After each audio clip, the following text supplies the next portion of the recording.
Amin. Oke, silakan dibuka halaman 20.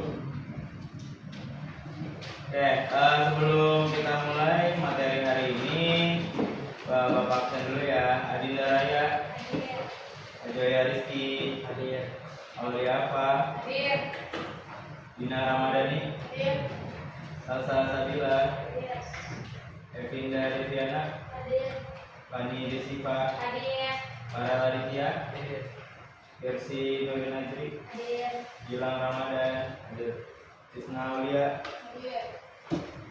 Airul Nisa, Malfolio, Monrobi,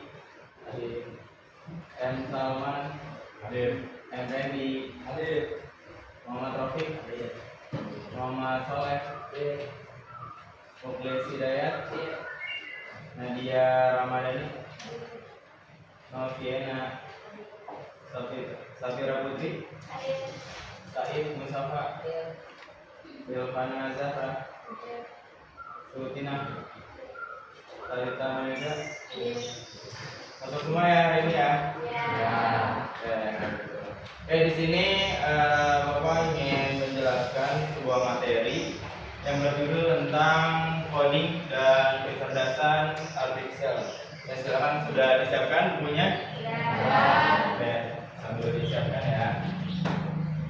Oke, mungkin di sini Bapak sebelum menjelaskan materi tentang coding dan kecerdasan artifisial dalam kurikulum nasional.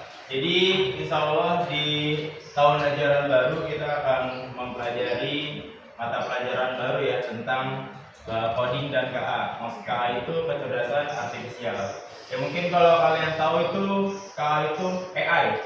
Nah cuma dalam kurikulum nasional kata AI itu tidak diperbolehkan, tidak diizinkan.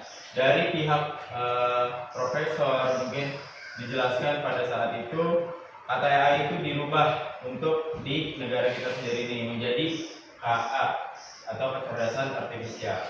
Nah, sebelum masuk ke materinya, di sini Bapak mau ice breaking. Silakan boleh berdiri semuanya.